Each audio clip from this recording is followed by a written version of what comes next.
nuyu ñëpp nuyoo bi ñu ciy jiital chef de village Ibrahima Sène di ko jaajëfal ci courage am ak responsabilité am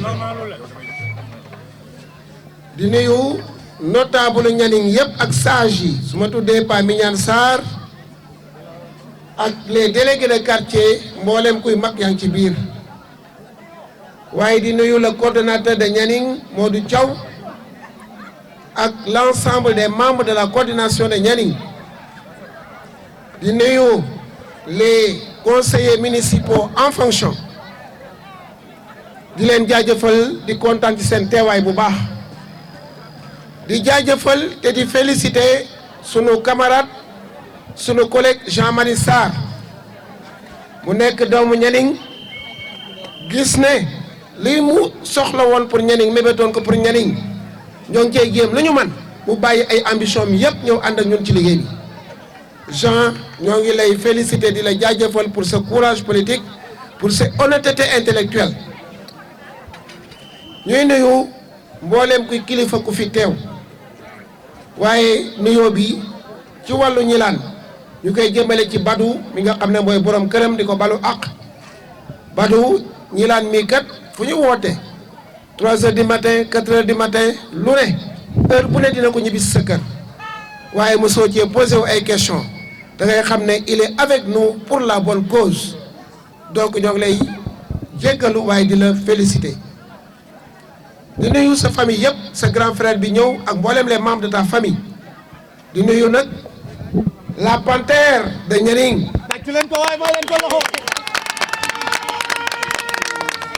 Celle-là qui sort ses griffes à chaque fois que c'est nécessaire, mais qui sait parler avec les populations en douceur quand c'est nécessaire. C'est ça un leader politique. bu xeex jotee génneel sa griffe yëpp xeex ba mat sëkk waaye bu naxante ak yërmande ak dimbale ñëwee nag ëppal yërmande ñëpp loolu la ñilaan di def. waaye may leen ko loxo waaye ñilaan. kon madame la maire mi nga xam ne mooy kilifaam ci liggéey bi ak ci parti bi ci fédération bi madame la maire vous avez un élément clé waaye parfois incontrôlable nag vous gagnerez à être plus contrôlable ñilaan de la même manière que ni nga ma nangoole nag lu ma la wax nga def madame la maire nag jigéen la waaye tamit kilifa la maa ngi la koy dénkaat madame la maire di la dénk ñilaan di la xamal ne Nanoor Njala bu amee doole ñu mel ni ñilaan la ñu mel ni Odile la ñu mel ni Roqaye Sow la ñu mel ni maire Senghor la ñooñu Ndogay Diagne ñoom ñooy ay jàmbari fàkk tëdd saa yoo wootee ñu topp sa ginnaaw loo bëgg ñu def ko kon ñilaan continuer à soutenir madame la maire continuer à la rendre forte parce que c'est une haute personnalité pour Nianing. dëgg la tàccu leen loolu waaye. xam naa nag madame la maire yow ak madame l'autre adjointe au maire Adji Thiaba Diop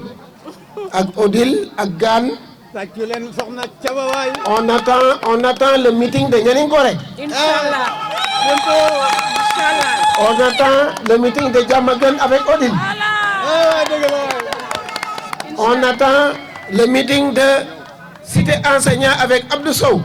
dëgg la waaye tàccu leen Abdou Sow waaye. Il faut que tout le monde se manifeste il faut que ku nekk wane nag lan la taxawee nag. kuréel Sinthiou Keita déjà def nañ waaye xanaa Gandiol ñoom ñoo ci des. parce que li nga xam ne dañ ko bëgg pour Nianing il faut que waa Nianing yëpp dégg ko il faut que ñu bañ a tay ci communication bi bopp ruq bopp mbedd nañ fa taxaw wax ne li ñu def pour Nianing asaka sunu yéene la dëkk yu bari dañ naan ma monsieur maire de lu mu gàddu rek Nianing waaye li ma defal Nianing sama asaka yéene la Nianing doit être moderne Malicounda aussi doit être moderne parce que c'est la capitale de la commune. Il faut moom ay pôle de référence dans les deux zones Malicounda et le siège il doit être un pôle xool ngeen Malicounda Bambara lañ fa tàmbali ci en termes d'aménagement dañoo bëgg mu nekk les Champs-Élysées de Malicounda Bambara l'avenue principale. tàccu leen loolu waaye. waaye Nianing aussi war nañ koo liggéey ba mu nekk Panal parce que Nianing a été la capitale de la Petite Côte dëgg la. dayo boobu lañ bëgg travailler waat ba Nianing dabaat ko parce que tey ñëpp ak naan Malicounda ku ne Mbour Malicounda ngay tudd bu ñuy tudd Malicounda nag Nianing daa war a bokk ci référence yooyu en termes d'aménagement en termes de tout ce qu'on peut avoir ci ville bu moderne am ndox bu doy am courant bu doy am lumière bu doy am ay yoon yu doy. da ngeen di nelaw. da ngeen di nelaw. da ngeen di nelaw da ngeen di nelaw Nianing da ngeen di nelaw.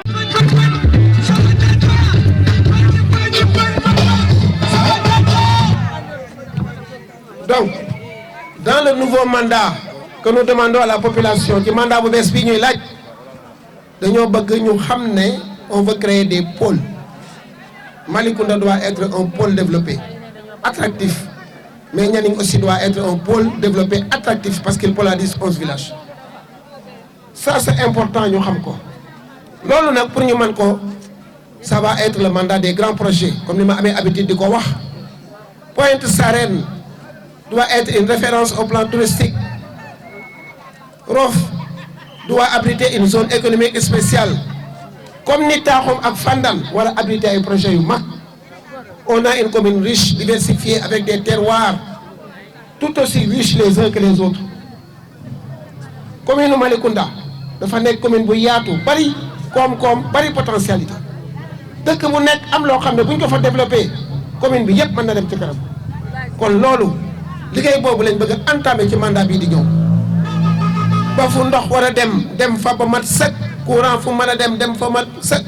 waaye ñu am ay yeneen projet de développement pour la jeunesse et pour les femmes. donc ñi laan doléance yi nga wax projet yu mag yi ñoo koy faj te ñoo ngi ci ñu ngi koy tëkk week-end prochain daañu dajale mbooleem cadre Malicounda yi pour élaborer le nouveau programme de développement pour le deuxième mandat. La vision, les grandes lignes du programme, dañ ko teg ci taabal ji bàyyee ko cadre yi que ça soit ay cadres politiques ay cadres apolitiques pour ñu tëggal ñu programme boobu autour des intellectuels que nous avons comme maintenant comme Mbaye Pouy, Jean-Marie Sarr, Kaba Diakhaté à Warang, Marabatou Doucouré et l'autre Maha Sakho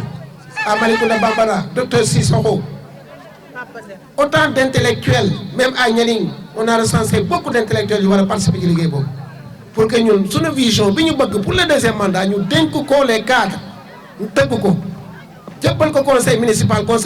voté ko bu ñu tolloo ci exécution bi cadre yi ñu woowaat leen ñu ànd ak ñun ci exécution bi. kon ñun suñu vision pour Malicounda nekkul ay vision wu ñu xor ay wax yu juutu bopp ba ci sampu tànkee jëm ci kaw. loolu yorul commune candidat yi ñu dégg loolu la ñuy wax mënuñoo wax def sax benn réflexion bu structurée nga naan da ngay jiite commune du caaxaan. kon maa ngi leen di jox rendez-vous incha allah très bientôt dans un autre quartier de Nianing mais ngeen xam ne liggéey bi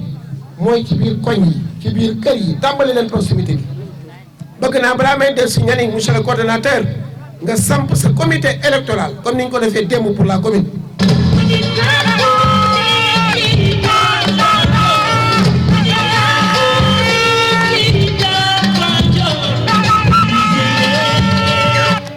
kon Modou Thiaw liggéey baa ngoog ñi laan liggéey baa ngoog Benno Bokk Yaakaar dans sa globalité le doyen Grégoire Ndiaye est là Tesseline Fall je l'ai vu au niveau des tribunes liggéey baa ngoog mbooleem les conseillers candidats liggéey baa ngoog nañu créer ay comités électoraux dans les villages def proximité porte à porte mbedd ak mbedd kër ak kër nekk ak nekk waxtaan ak nit ñi ne leen yéene bi ñu am ci Malicounda tàmbalee guñ ko ndax moyens yi mayuñu ko waaye ñoo ngi bëgg mandat bi nekk mandat wu grand projet yu générer ressources yu bari ba li ñu yéene ci dëkk yi ñu mën ko def na mu ware jigéen ñi noppalu ci root ci mbedd lumière am fépp environnement bi baax mu nekk une commune touristique avril lañ war a ubbi le premier hôtel de Pointe Sarène loolu c'est important. ñu ciy jaajëfal président Macky Sall parce que mënoon na tànn Kafountine mënoon na tànn Diembéring def ko pôle touristique après Saly mais il a choisi de le faire à Pointe Sarène kon loolu c'est une chance qu'on doit saisir. Magasin mi Magasin mi. merci Didier merci Didier kon président yombalal nañu mbir mi hôtel yaa ngi ubbi potentialité yi Nianing amoon yépp Pointe Sarène va tirer Nianing et toute la zone avril lañu war a ubbi Riou